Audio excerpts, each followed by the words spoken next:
Bonjour, je m'appelle Siam. J'ai grandi dans une famille difficile, là où la violence régnait, là où la religion nous interdisait certaines choses. Je me souviens qu'un jour, alors que je prenais le bus avec mon ami, chose que je n'avais pas le droit, même d'avoir une amie, je n'avais pas le droit. Je me souviens d'avoir pris le bus avec mon ami et mon frère nous attendait en fait près de l'arrêt de bus. Et il m'a vu avec cet ami et il m'a demandé rapidement de monter dans la voiture, très énervé, très colérique. Il m'a vraiment demandé de monter dans la voiture. Alors je me suis précipitée, je suis montée dans la voiture. Et là, mon frère s'est vraiment énervé, a voulu tuer ma meilleure amie, a voulu la tuer, l'écraser. Elle courait comme elle pouvait, elle était vraiment, elle avait très peur, elle était effrayée. Moi-même, j'étais très effrayée et j'avais l'impression qu'il allait la tuer. Et elle a pu s'échapper. Et en fait, mon frère était très énervé, il m'a emmenée à la maison. Et après, j'ai été ruée de coups, complètement ruée de coups, parce que j'avais une amie, parce que j'avais pris le bus. Voilà un peu dans quel contexte, finalement, je vivais au quotidien, avec toutes sortes de violences physiques et psychologiques. Et un jour, j'en avais tellement marre de cette vie, qu'un jour, j'ai décidé, en fait, de partir de chez moi. J'ai décidé de vouloir vivre ma vie, être libre. Et je suis allée voir l'assistante sociale du collège. Et je lui ai tout raconté. Je lui ai raconté l'abus que j'avais vécu à l'âge de 8 ans avec un membre de ma famille. Je lui ai raconté toutes les violences que j'ai pu subir, les coups, toutes les histoires qui étaient enfouies au fond de moi, de cette violence vraiment qui était cachée au fond de moi. Je lui ai tout raconté et elle a décidé à ce moment-là d'en parler au procureur pour que je puisse être placée. En fait, et donc cette assistante sociale m'a dit Siam, si tu es considérée comme un cas d'extrême urgence, alors à ce moment-là, on te prendra directement de ta famille et tu partiras directement et tu ne reverras plus jamais tes parents. Et si tu n'es pas considérée comme un cas d'extrême urgence, il est possible que le procureur demande une enquête. Et j'étais très paniquée à l'idée de savoir ce qui allait se passer. Et ce fut la journée la plus longue de ma vie, la plus horrible de ma vie, parce que déjà d'une, je vivais dans la peur au quotidien, de savoir que je ne devais pas faire des choses, des choses étaient interdites. Et je vivais aussi dans cette sorte d'amour finalement impossible entre ma famille et moi. Je les aime toujours autant d'ailleurs, et je les ai toujours aimés. Mais c'est vrai que le fait de ne pas avoir cet amour avec eux, je me sentais vraiment seule au fond de moi, je me sentais vraiment en manque d'amour. Alors je me suis dit, j'ai pris le choix de partir de chez moi. En attendant cette réponse du procureur, j'ai dû rentrer chez moi comme si de rien n'était. Je devais aller manger avec mes parents le midi. Et donc je mangeais, on a préparé à manger tous ensemble. Et ce qui m'a fait plus mal, c'est qu'en regardant ma petite sœur et mon père, c'est que je me suis dit que j'allais plus jamais les revoir, que c'était la dernière fois que je les voyais, et que même si je les aimais tout autant, qu'il fallait que vraiment je fasse ma vie et que j'aille vers cette liberté, que j'aille vers construire ma vie, que j'aille évoluer. Mais j'aimais tellement mes parents que j'ai quand même... Je me suis dit, je ne peux plus faire machine arrière, c'est fini, je ne peux plus. Maintenant que j'ai commencé, je dois aller jusqu'au bout. Alors j'ai regardé mes parents, j'ai regardé ma sœur, puis je me suis dit, je vous aime, mais je dois y aller, je dois partir. C'était au fin fond de mon cœur, c'était mon secret. Mon père me regardait et me disait, mais t'es sûre que ça va, Siam? T'es sûre qu'il n'y a pas quelque chose qui ne va pas? Je lui disais, non, tout va bien, papa, c'est juste que j'ai un examen à faire. Et puis j'essayais d'inventer toutes sortes de choses pour pas qu'il puisse sentir qu'il y ait quelque chose. Et après, il m'a ramenée à l'école, il s'est encore rassuré pour savoir si tout allait bien. Et je n'ai pas voulu le regarder, je lui ai dit, oui, oui, papa, tout va bien. Et là, j'ai regardé droit devant moi et je me suis dit, là, il faut que j'y aille jusqu'au bout. Et donc, je suis allée voir l'assistante sociale, elle me dit qu'elle n'a toujours pas de réponse. Et donc, j'attends toute la journée et l'assistante sociale me dit, si un surveillant qui vient te voir, prends tes affaires et tu pars, ça veut dire que c'est le moment. Et toute la journée, il y avait des surveillants qui passaient, mais ce n'était pas le moment à chaque fois. Alors je vivais toute cette journée dans cette angoisse, dans cette attente finalement de se dire quand est-ce que je vais partir. Les heures défilaient, la fin des cours était... La sonnerie des cours, la sonnerie qui déterminait la fin des cours a sonné. Et je me suis précipitée voir l'assistante sociale en lui disant « Mais il est 16 heures, mon père va venir me chercher, comment on fait? Qu'est-ce que je lui dis? Qu'est-ce que je lui explique ?» Et elle me dit « J'ai toujours pas de réponse du procureur parce qu'il a considéré ton cas comme un cas d'extrême, pas un cas d'extrême urgence et il voudrait vraiment en fait qu'il y ait une enquête de police qui soit faite. » Et que tu repartes chez tes parents. Et moi, je lui dis, mais non, c'est pas possible, je vais m'enfuir, je vais partir. Je peux pas rester, c'est pas possible, je vais me faire tuer, c'est pas possible de rester chez moi dans ces conditions.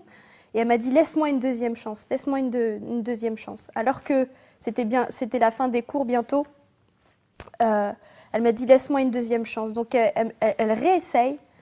Et donc finalement, elle obtient finalement ce cas d'extrême urgence et la brigade des mineurs était censée venir pour venir me chercher, mais bon, il y a un laps de temps pour. Et dans cette attente-là, il fallait retenir mon père qui arrivait pour venir me chercher. Il fallait rassurer mon père. Et donc la CPE, ce jour-là, a rencontré mon père en lui disant, voilà, votre fille est en examen, vous inquiétez pas si elle reste beaucoup plus longtemps que prévu, je pense qu'elle sortira vers 17 h. Alors mon père était dans cette attente-là, mais il sentait qu'il y avait quelque chose qui n'allait pas, alors il est retourné à la maison. Et en attendant, nous, la brigade des mineurs de notre côté, mon père est revenu avec mes frères. Et mes frères sont venus avec des amis à eux. Et le collège où j'étais était implanté en plein cœur d'une cité. Et du coup, mon frère s'est senti comme un appel finalement de mon père qui lui disait « Je pense qu'il y a quelque chose qui ne va pas, peut-être qu'il faudrait que tu ramènes tes amis ». Et donc, ils sont venus. Et donc, on s'est caché avec l'assistante sociale sous un bureau en attendant la brigade des mineurs qui avait mis beaucoup de temps avant d'arriver. Et donc, mes frères se sont énervés, ont tout cassé. Le proviseur a dû annoncer à mes parents que finalement, j'avais été placée, que j'allais être retirée du foyer et qu'on allait me placer à la DAS. Et donc mon père s'est énervé, mes frères se sont énervés, et moi sous le bureau dans une salle, j'entendais tout ce qui se passait. J'entendais mes frères crier, j'entendais ma mère crier, j'entendais les professeurs qui essayaient de temporiser, j'entendais tout ce qui se passait, et moi je me disais mais c'est de ma faute tout ça, c'est pas possible, et en même temps il faut que je parte. Et l'assistante sociale vraiment essayait de me consoler comme elle pouvait, elle essayait de me rassurer. Et j'ai dû ensuite, par la suite, pour me protéger, donc il y a la prof de français qui arrive dans cette salle et elle a dû échanger des vêtements, des habits avec moi en me disant voilà, il faut que tu échanges des habits avec moi pour pas qu'on te reconnaisse dans la rue parce qu'il y a beaucoup de monde, parce que la police arrive et je ne sais pas combien de voitures ils étaient d'ailleurs ce jour-là, mais il y avait pas mal de voitures et il faut vraiment qu'on échange des habits pour qu'on puisse te faire sortir parce qu'il y a beaucoup trop de monde dehors. Alors j'échange quelques habits. Jamais un jour j'aurais cru changer des habits avec ma prof de français et je l'ai quand même fait. Et la prof de français était très tremblante et je l'entendais parler dire ils ont cassé des côtes à un professeur, ils ont cassé le nez à un autre professeur. Et moi, j'étais terrorisée de ce qui allait m'arriver. Je me suis dit, mais qu'est-ce qui se passe? Ça se trouve, on ne va jamais pouvoir arrêter mes frères, ils vont quand même me retrouver, ils vont quand même vouloir me frapper. Et puis l'assistante sociale m'a dit, non, t'inquiète pas, on va te sortir de là. Et à partir de ce moment-là, on m'a sortie du collège, on m'a ramenée au commissariat, on a fait des dépositions. Et le soir, très très tard, je me suis retrouvée dans un foyer. Et là, je me sentais la plus seule au monde, la plus désespérée au monde. J'étais mal au fond de moi, j'avais cet amour qui me manquait de mon père et de ma mère. Mais pour moi, je n'avais pas le choix. J'étais face, comme je le disais, à cet amour qui était impossible pour moi. Un amour familial impossible, je ne sais même pas si ça existe, si la preuve que ça existe, mais j'étais vraiment face à cette solitude qui était en face de moi et j'avais très peur de ce qui allait se passer de l'extérieur, du monde, et je me suis dit, je vais quand même aller jusqu'au bout, je vais faire ma vie. Déjà toute petite, je rêvais d'un équilibre de vie, je rêvais de pouvoir vivre ma vie et c'était vraiment ce que je désirais. Au fur et à mesure des années, J'ai fait beaucoup de foyers, de familles d'accueil et un jour j'ai décidé de vouloir me suicider après avoir testé l'alcool, après avoir essayé de fumer du cannabis, après avoir vouloir séduire certains hommes parce que j'étais en manque d'amour au fond de moi. J'ai décidé de vouloir me tuer, j'ai décidé de me suicider et il y avait une route, une sorte d'autoroute qui était là en face de ce foyer et j'ai voulu m'adresser à Dieu et j'ai crié à Dieu vraiment de tout mon cœur et je lui ai dit, parce que j'avais quand même cet enseignement, cette base que Dieu m'avait donnée, que mes parents m'avaient donnée et j'ai vraiment crié à Dieu et j'ai dit, toi là-haut, si tu existes vraiment, fais quelque chose pour moi. Je ne sais pas s'il faut être musulmane, je ne sais pas s'il faut être chrétienne, mais si tu existes vraiment, fais quelque chose pour ma vie. Et je voulais vraiment une famille d'accueil qui puisse m'aimer, je voulais vraiment une famille d'accueil qui puisse me donner cet équilibre de vie, cet épanouissement dont j'avais besoin. Et je ne m'attendais pas, en fait, avoir une réponse si rapidement. Parce qu'en temps normal, pour pouvoir trouver une famille d'accueil en étant ado, à cet âge-là, j'avais 16 ans, et trouver une famille d'accueil, c'est très compliqué. Il nous faut à peu près 3 mois, tout en sachant qu'il y a plein d'autres dossiers qui sont derrière.